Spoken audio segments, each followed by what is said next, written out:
आप स्क्रीन के ऊपर देख सकते हो लास्ट 4 एग्ज़ाम हो रहे हैं, मतलब कि 4 एग्ज़ाम लास्ट जो अभी अभी होकर गए हैं रिसेंटली। बात करते हैं 11 जुलाई की, उससे पहले एग्ज़ाम हुआ था 6 जुलाई को, उससे पहले एग्ज़ाम हुआ था 29 जून को, एंड उससे पहले एग्ज़ाम हुआ था 22 जून को। चारों एग्ज़ाम में कंटिन्यू हमारी प्रिडिक्शन पीडीएफ हिट गई है। Writing 100% same, reading 1 passage 2 passage सभी एग्ज़ाम में 100% सेम, स्पीकिंग की प्रिडिक्शन हिट 100% सेम। और इसमें कोई झूठ नहीं है, कोई फेक नहीं है। बहुत सारे लोग ये बात बोलते हैं प्रिडिक्शन के ऊपर ट्रस्ट नहीं करना चाहिए, विश्वास नहीं करना चाहिए। तो आपकी मोबाइल स्क्रीन के ऊपर ऐसा कोई भी स्क्रीनशॉट ऐसा नहीं है कि जो हमने गूगल से लिया हो। सभी के सभी मोबाइल स्क्रीन रिकॉर्डिंग चल रही है, तीनों के तीनों आप देख सकते हो 1, 2 एंड 3। ये mobile screen in 4 part 1, part 2, part 3, and part 4. Now look at part 1. Part 1. You will hear a man called Ken talking on the phone to a friend called Liz about holiday accommodation. First, you have some time to look at questions 1 to 6.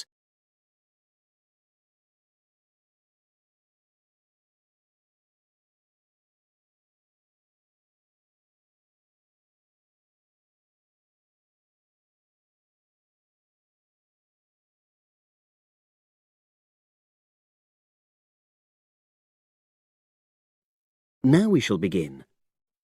You should answer the questions as you listen because you will not hear the recording a second time. Listen carefully and answer questions 1 to 6.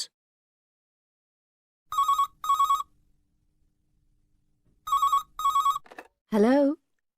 Hi Liz, it's Ken here. Hi, Ken. Nice to hear from you. Are you... This is just a quick call, but Mary and I have just been talking about our summer holiday. We haven't booked a place yet, and we've left it a bit late.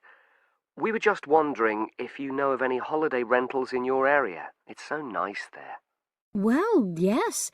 I can think of 2 or 3 places that are very nice. What dates have you got in mind? The 10th of July to the 22nd of July. Oh, yes. That is quite soon, isn't it? Well, there's a place near here called Moonfleet. Is that MOONFLEET? That's right.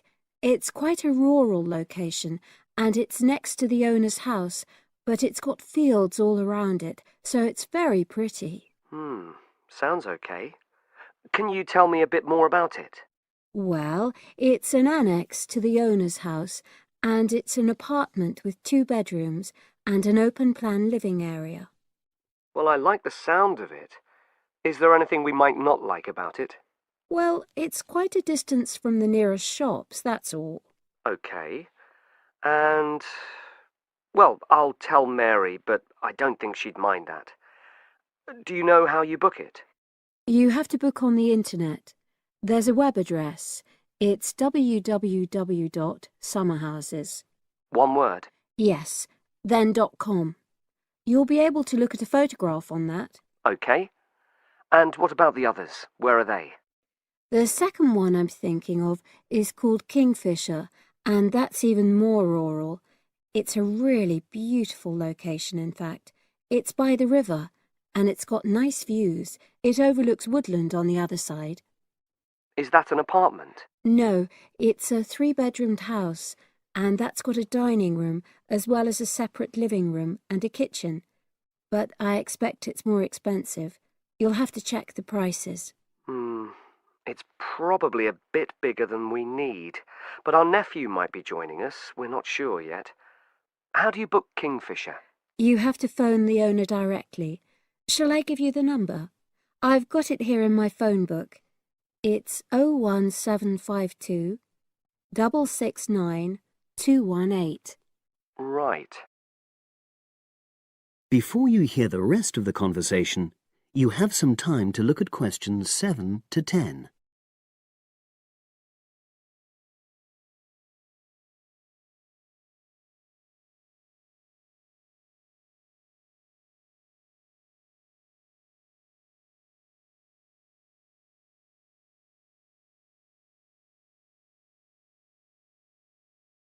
Now listen and answer questions 7 to 10.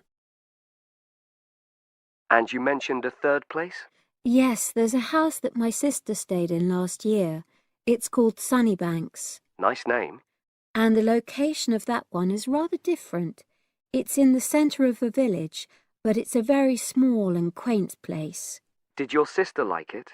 Oh, yes. It's by the sea, so her children really loved it. What's the accommodation like? I'm not sure about the number of rooms, because I haven't been in it myself, but I think she said it's quite spacious, and I know it's got its own garden. It's not very big, but it's not shared with anyone else, and it's supposed to be very pretty. Any snags? Problems? The only other thing I can think of is that there's nowhere for parking. The streets are too narrow, so you have to leave your car somewhere else and then walk to the house. It's only about 10 minutes away, but... Okay. Well, I don't think it matters personally. How do you book it? There's an agent you have to contact. I don't know his details, but I can ask my sister and let you know tomorrow. Thanks, Liz. That'd be great. I'll talk to Mary and see what she says. Thanks for your help. That's okay, Ken. I'll speak to you again tomorrow. I hope you find what you're looking for. That is the end of part 1. You now have half a minute to check your answers.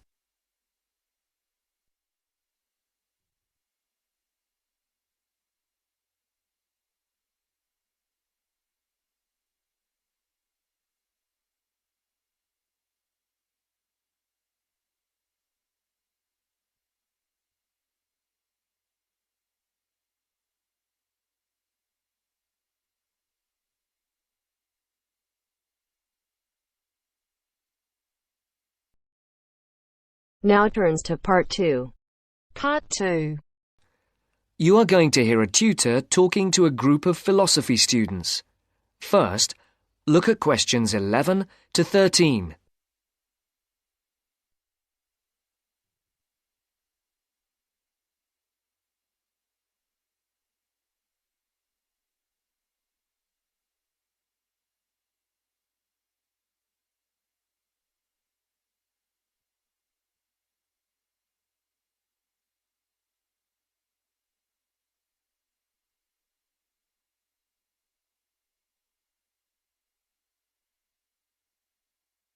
For these questions, complete the blank spaces in the table as you listen to the first part of the talk.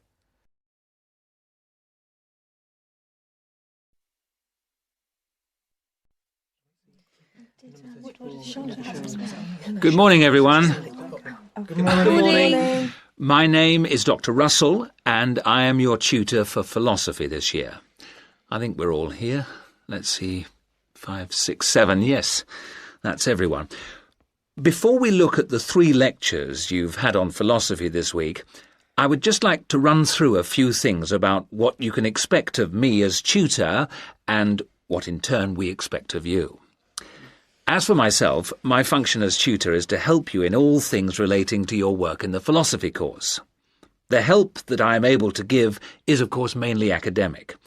For personal matters, I can refer you to other support services in the university, ranging from counselling to welfare. One thing that I would point out is that if you feel that you need to talk to someone, no matter how insignificant it is, don't leave it. Oh, and the last thing is, if you do need to make an appointment, the times are listed on the door of my room. You just write your name in a time slot. But I would point out that the appointment slots get booked up quite quickly. If it's urgent, catching me between sessions is the best idea. That way we can sort something out quickly. No questions? Before the talk continues, look at questions 14 to 20.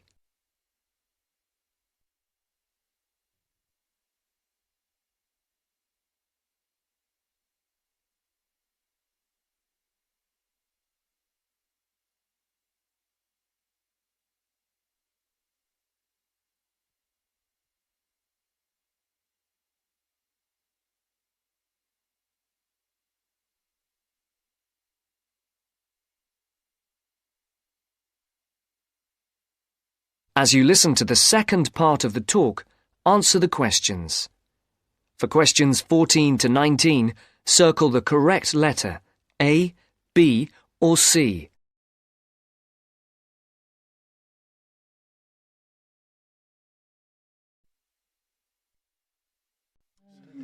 OK. As regards you as students, the tutorials are voluntary. You're not obliged to attend, but you are encouraged to do so. Last year, for the first time, a register was kept of students attending lectures, and this year tutors are being asked to keep a register of tutorial attendance. This is not a formal register, and not all tutors will be doing it, but in the philosophy department, all of us have chosen to keep registers. Another point that's being emphasised this year is punctuality. When we did exit questionnaires, we found that people arriving late for tutorials and lectures was the single most annoying thing for the majority of students. I would therefore ask you to try to be on time for the tutorials, and for all your other classes for that matter. As regards the tutorials themselves, we will have a review of the philosophy lectures of the week before, with the discussion being led by one of you each week.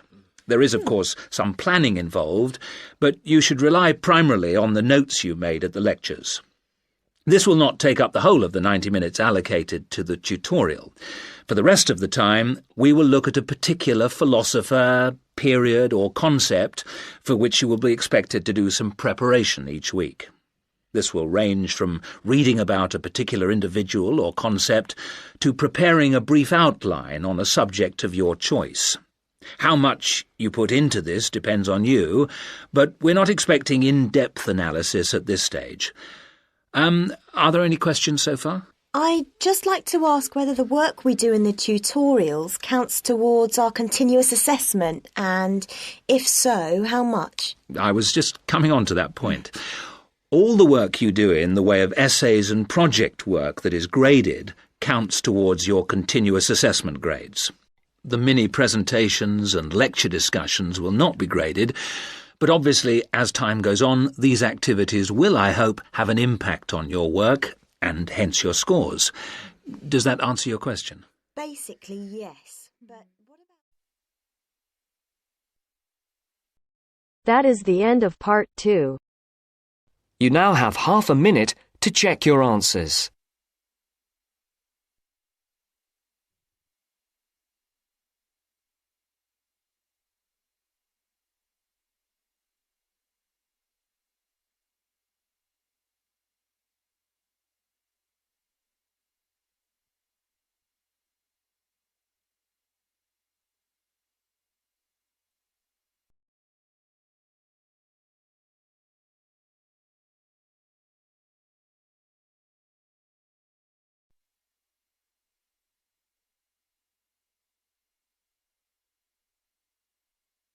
Now turns to part 3.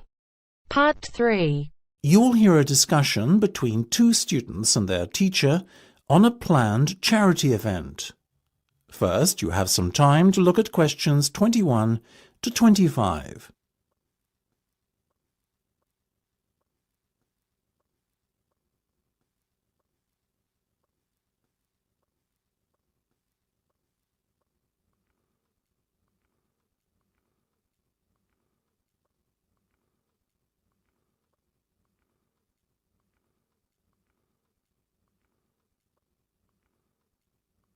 Now listen carefully and answer questions 21 to 25. So, are you making any progress with your plans for our annual charity event? I guess first things first, have you decided what charity it will be in aid of this year? We're thinking about Help the Children Africa, sir. Well, that's Mark's idea, sir, but I myself prefer a local charity called the Meals on Wheels. I'd have to agree with Laura on this one, Mark. After all, we're supposed to be giving back to the local community, and although helping African children is a very worthy cause, it's a little outside our remit. That settles it, I guess. Moving on from the beneficiary question, have you made a decision on what type of event it will be? Yes, we plan on doing something a little different this year. We're calling the event Balloonathon. Basically, we're going to offer balloons for sale to all the students. Balloons? I don't see where you're going with this. Why would they want to buy a balloon? Well, here's the thing. We don't actually give them the balloon. Instead, we'll write their name on it along with the special phone number, and then we'll release all the balloons into the air. When they fall to the ground, if a person finds one and rings a special number, then both he and the student who've bought the balloon will win a gift voucher. That sounds like an excellent idea, guys. Well thought out. This balloonathon has a real novelty value attached to it, don't you think? Exactly what we said, sir. The only drawback is that the gas you put into the balloons is rather expensive. How much? About £20 per canister, and we'll need about 10. And how many balloons are you planning to blow up? Well, there are over 1,000 students in the school, so if even 1/3 of the students buy one, we'd need about 350 balloons. We've decided to order 500 so we don't run out. The good thing is we can return the canisters of gas if we don't use them, and the balloons aren't expensive, so there's no real risk of us spending a lot of money without getting a good return. You two have really thought this one out. I'm impressed. Before you hear the rest of the discussion, you have some time to look at questions 26 to 30.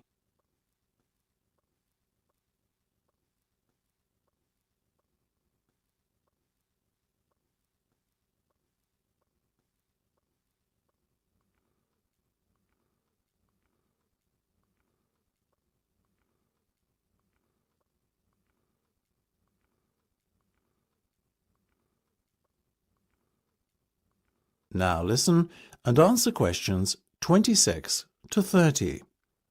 Thank you, sir. So, how much money do you think we can raise? Well, each balloon costs about 1p, and when it's filled with gas, it's going to cost us about 50 pence. We reckon that if we sell our balloons at a price of £1.50 and we sell all 500 of them, we'll end up making a profit of £1 per balloon. So that's £500 in total. That's fantastic. And it gets better, sir. We've secured a sponsor for our event who's going to give us £1,000. How did you find a sponsor? The balloon company we approached about buying the balloons asked us if we'd be interested in letting them sponsor us too. What's in it for them? They're going to print their logo on every balloon. I think you've done a good deal there. Thank you, sir. So, do we have your approval to confirm our order? Absolutely. But you know, I think we can sell more balloons if we set our minds to it. So why not order double the amount? 1,000 instead of 500. We're going to need more than 10 canisters of gas then. Double the amount, presumably. Correct. OK, let's go for it. Let's make this year's charity event our most successful ever. That is the end of part 3. You now have half a minute to check your answers.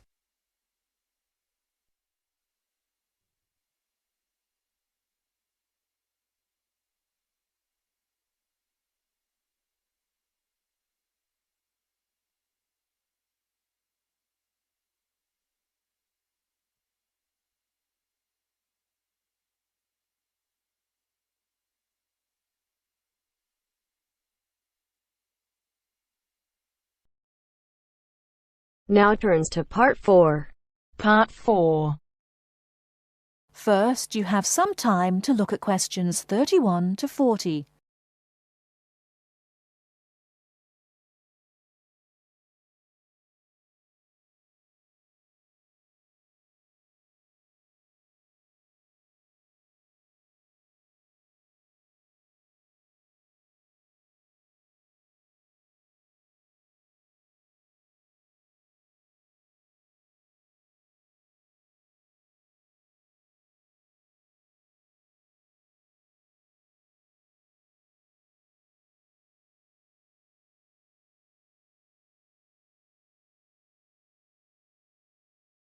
Now listen carefully and answer questions 31 to 40. River dance is an expression of modern Irish culture, but it is based on a culture which had its golden era from the 6th to the 9th century. Before that period, Irish culture was oral and based on a love of complicated stories and poetic styles. But in the 6th century, something wonderful happened. Writing was introduced by missionaries. From then on, the culture of Ireland began to develop in ways impossible before, and had considerable influence in Northern Europe in the period up till the 9th century. With the invasions which began in the 9th century, this golden age collapsed, and there never was any real recovery. There were no wealthy kings to sponsor the poets and scholars, so the tradition survived only in a form which the peasants liked. The love of story and song did not die, but no real attempt was made to find a distinctive Irish style until the end of the 19th century, when Irish nationalism began to influence writers, in English called Anglo-Irish literature. There are many famous writers from that period. There is also William Butler Yeats, George Bernard Shaw, and Samuel Beckett, all of whom have received the Nobel Prize for Literature. In all, Ireland has received the Nobel Literature Prize 4 times. When you consider we have only a population half the size of Beijing, you see how unusual that is. Now, let me talk about the music. The Irish love of music has succeeded in surviving the change from Irish, the native language, to the language of the invader, and has once more begun to blossom and become influential outside the country. Irish music was reduced to being the language of the country people and was dying out as people moved to the cities. Young city people did not want to listen to peasant music, although we were all told it was important. Some efforts were made to make it attractive to city people, but largely without success. More recently, this has begun to change, and since the 1980s has taken off. But modern Ireland has been looking for more than just a revival of traditional music. Many of the most famous popular singers in the world are Irish. U2, Enya, the Cranberries, and many others. There are 10,000 people employed in Ireland in the music industry. River dance is an expression of that new interest in the old and that ability to understand the new.